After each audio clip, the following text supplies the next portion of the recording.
Hi folks, my name is Kirsten DeCanio, and today we're going to be focusing on victims of child abuse. So according to the Child Help website, child abuse can be defined as when a parent or caregiver, whether through action or failure to act, causes injury, death, emotional harm, or risk of serious harm to a child. The Center for Disease Control and Prevention, also known as the CDC, has categorized child abuse into 5 types. The 5 types are neglect, physical abuse, emotional abuse, exploitation, and sexual abuse. So, COVID-19 is on everyone's mind right now, and it really made me wonder if there was a connection between child abuse and COVID-19. And upon research, I realized that there is. So, once COVID-19 hit, the entire world came to a close. We had to move everything online, and everyone had to quarantine at home. So, the children that are usually in school ended up having to do their homework at home and had to stay at home, and that was all that they could do. So, that combined with parents that are told that they either have to work from home or they don't have a job anymore, the parents, they're under so much stress, under financial stress, not knowing how they're going to take care of their children, not knowing how they're going to work and take care of everything around the house. And those two combined with energetic children that have no way of getting their energy out, it creates a hostile environment that parents, not all of them are patient, and it's difficult to be able to make sure that your children are getting the best possible supervision, but also making sure that things need to get done around the house.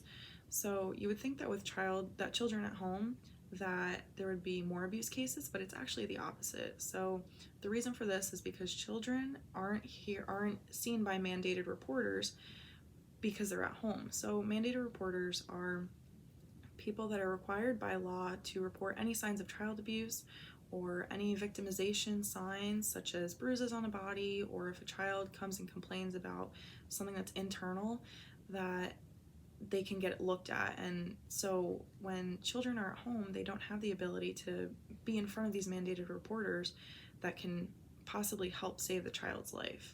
So some examples of mandated reporters are teachers, medical personnel, and care center workers, along with law enforcement. So hotline reports of abuse and neglect between mid-March and mid-April were 62% lower than the same period last year. The cases surfacing often involve children so severely injured that they end up in the emergency room and in intensive care units. In some hospitals, they're dying at such alarming rates that are unusually high. So, a specific case that happened in Blount County, Tennessee, is that an 18-month-old baby was killed under the supervision of his mother's boyfriend. So what happened was a mother and her boyfriend and the 18-month-old went to a hardware store.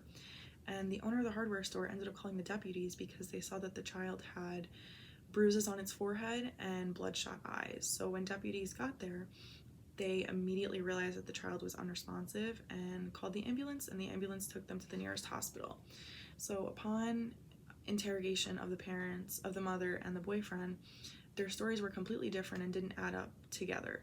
So over the next few days while the child was in the intensive care unit, the parents finally cracked and finally gave up the real story of what happened days later. So what ended up happening is that the mother wasn't home and the boyfriend was supervising the baby, and I guess the baby was crying and the boyfriend went to go pick the baby up, and the baby grabbed the boyfriend's chest hairs, and the boyfriend had no patience with him and ended up dropping the child. The 18-month-old baby's head hit the pack and play that he was under and fell on the ground. So the boyfriend tried to pick him up because he was unresponsive, and he shook the baby. And obviously an unresponsive child isn't going to respond to being shaken. So that's when they drove to the hardware store to try to clarify what was happening and change the story so that they weren't involved in it. Once the baby was at the children's hospital in Alabama, the doctors were investigated by the deputies, and this is a direct quote from what the doctor said about the diagnosis of the child. He said the child had an internal brain injury and probably wouldn't survive his injuries. The child had little to no brain function. That's sad when parents can't even take responsibility for their children, and having that happen to a child that's only 18 months old that can't protect itself from the mother's boyfriend or from anyone that's trying to harm them is absolutely ridiculous. So the parents were both, or the mother and the boyfriend were both charged with capital and felony murder, reckless manslaughter, and 2 counts of aggravated child abuse. So with that case, it is terrible, and it makes me never want to hear one of those cases again, but sadly they happen more than we think. So upon research, I looked up different prevention ways that different ways that throughout our country that we can use to prevent more stories like this happening. So the first effort that I found is that could lower child abuse rates is that local organizations would pair up with local schools, and these organizations would hold like an assembly in the schools and could explain to the children what to do in an emergency, who to contact, what to do in the situation if them or someone that they know is in danger of being abused. So the second effort is to provide training to teachers, including how to look for signs of abuse and how to help the children in the next steps of what's going to happen to them.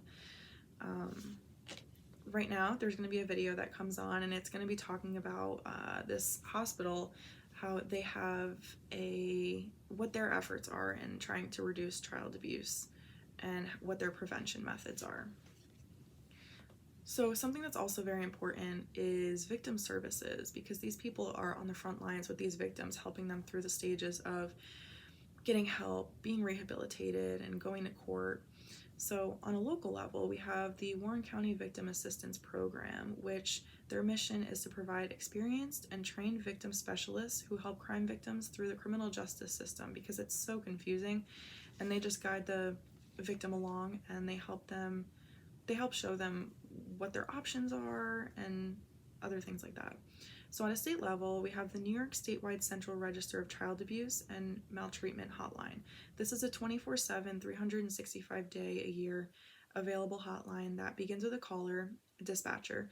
And so the caller gets in contact with the dispatcher, and the dispatcher gets all the details and the information of the issue. And if it's something that can't be solved over the phone, then they get a member of of CPS, which is a child protective specialist, to intervene in the situation and investigate further if it needs to be investigated. And then on a federal level, we have the National Organization for Victims Assistance. This is a non-for-profit organization that's run by criminal justice professors, researchers, criminal justice professionals, and former victims. So these people are, as I said, on the front line of helping these other victims in a time that they have no idea what's going on, which is so important.